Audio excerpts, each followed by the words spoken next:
پاگل خانے گیا. جب پاگل خانے پہنچا تو واقعی وہاں پر مجھے الگ الگ طریقے کے لوگ دکھائی دیے. تو میں ان کو دیکھ کر مجھے ایک وہاں پر تسلی حاصل ہوئی. وہیں پر مجھے ایک ایسی خاتون دکھائی دی جو کہ بالکل الگ تھی. وہ اس کے ہاتھ جو تھے اس کی گردن سے بندھے ہوئے تھے, اس پہ زنجیریں پڑی ہوئی تھی. تو میں نے ایک انسان سے پوچھا, ایک شخص سے پوچھا کہ یہ عورت کا کیا گناہ ہے, کیا جرم ہے؟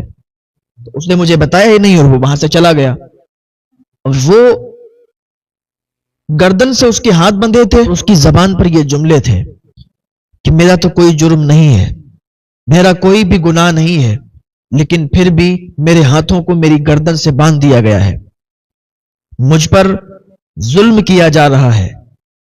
میں اللہ رب العزت کی بندی ہوں, میں اللہ رب العزت کی ماننے والی ہوں, میں اللہ رب العزت کی رضا کے لیے ہر کام کرنے والی ہوں, اور میں اللہ سے محبت کرتی ہوں.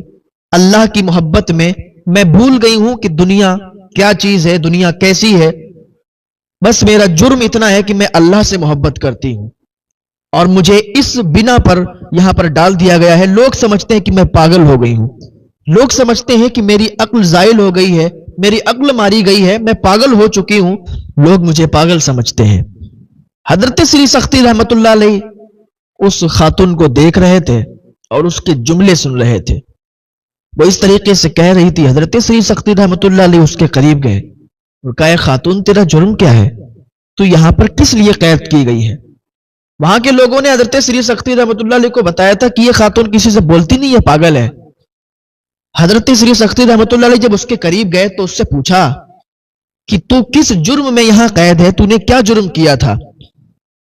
تو لوگ بتاتے ہیں کہ وہ بولتی نہیں تھی, لوگ اسے پاگل سمجھتے تھے. لیکن حضرت سری سختی نے جب پوچھا وہ کہنے لگی کہ میرا کوئی جرم نہیں ہے, لوگ مجھے پاگل سمجھتے ہیں, لوگ میری عقل زائل ہو گئی ایسا سمجھتے ہیں, لیکن میری عقل نہیں گئی, میں پاگل نہیں ہوں. مجھے لوگوں نے پاگل بنا دیا ہے, لوگ مجھے پاگل سمجھتے ہیں. میں صرف اللہ سے محبت رکھتی ہوں, اللہ سے محبت کرتی ہوں, ہر کام اللہ کی رضا کے لیے کرتی ہوں. ہاں, لوگ اس لیے مجھے پاگل کہتے ہیں, پاگل سمجھتے ہیں, اور لوگوں نے مجھے پاگل قرار دے کے اور یہاں قید کروا دیا. تو وہاں پر جو سپاہی لگے ہوئے تھے انہوں نے اس لڑکی کے مالک کو بتایا جا کے کہ وہ ایسی بات ہے, وہاں پر سری سختی وہ اس لڑکی سے باتیں کر رہے ہیں جو کہ پاگل ہے, جو کہ کسی سے بات کرنا نہیں پسند کرتی, اور وہ حضرت سری سختی سے خوب باتیں کر رہی ہے. تو جب اس کا مالک آیا تو حضرت سری سختی رحمت اللہ علیہ کو دیکھا تو ہاتھ چومے اور کہنے لگا, حضور آپ اس پاگل سے کیوں باتیں کر رہے ہیں, یہ تو پاگل ہے. حضرت سری سختی رحمت اللہ علیہ فرماتے ہیں کہ مجھے یہ بتاؤ, یہ آپ اس کو پاگل بتا رہے ہو, اس کا جرم کیا ہے؟ تو حضرت سری سختی رحمت اللہ علیہ سے وہ کہنے لگا اس کا مالک کہ اس کا جرم اتنا ہے کہ یہ پاگلوں کی طرح باتیں کرتی ہے, اور اس کے سارے کام پاگلوں والے ہیں, عجیب اپنے آپ میں بڑبڑاتی رہتی ہے, اور اس کے کام, اس کا کوئی بھی چیز مجھے سمجھ میں نہیں آتی ہے, یہ کیسے کیا کرتی ہے, ساری چیزیں الگ تھلگ کرتی ہے. تو میں یہ سمجھتا ہوں, لوگ بھی یہ سمجھتے ہیں کہ یہ پاگل ہے, اسی وجہ سے اس کو یہاں قید خانے میں ڈال دیا گیا ہے, یہ پاگلوں کے پاگل خانے میں ڈال دیا گیا ہے. حضرت سری سختی رحمت اللہ علیہ فرماتے ہیں کہ یہ اپنے رب سے محبت کرتی ہے, یہ اللہ رب العزت کی رضا کے لیے کام کرنے والی ہے, اس کا ہر قدم اٹھتا ہے اللہ رب العزت کی رضا کے لیے, اس کی نگاہیں اٹھتی ہیں اللہ رب العزت کی رضا کے لیے. اللہ تعالیٰ نے جو نعمتیں اسے عطا فرمائی ہیں, یہ ان نعمتوں پر اللہ رب العزت کا شکر ادا کرتی ہے. یعنی اللہ نے اسے آنکھیں عطا فرمائی ہیں تو یہ کبھی اپنی آنکھوں کو غلط استعمال نہیں کرتی ہے. اللہ رب العزت نے اسے قدم عطا کیے ہیں, پاؤں عطا کیے ہیں, تو اپنے پیروں کو, اپنے قدموں کو کبھی غلط استعمال نہیں کرتی ہے, اپنے ہاتھوں کو کبھی غلط استعمال نہیں کرتی ہے. اللہ تعالیٰ نے جو نعمتیں دی ہیں اس پر یہ اللہ کا شکر ادا کرتی ہے اور اللہ کی رضا کے لیے یہ کام کرتی ہے. آپ اس وجہ سے اس کو پاگل سمجھتے ہیں, اسے چھوڑ دو آپ. اس نے کہا حضور یہ پاگل ہے, اس کو ہم نہیں چھوڑ سکتے. حضرت سری سختی رحمت اللہ علیہ فرماتے ہیں کہ ٹھیک نہیں چھوڑ سکتے تو کتنے روپے لوگے بتاؤ, میں اس کی قیمت دینے کے لیے تیار ہوں. حضرت سری سختی رحمت اللہ علیہ نے جب فرمایا نا میں اس کی قیمت دینے کے لیے تیار ہوں, تو وہ کہنے لگا حضرت میں آپ کی بہت عزت کرتا ہوں, آپ بزرگ ہیں, آپ کا ادب کرتا ہوں, لیکن میں آپ سے کچھ زیادتی کروں, کچھ بولوں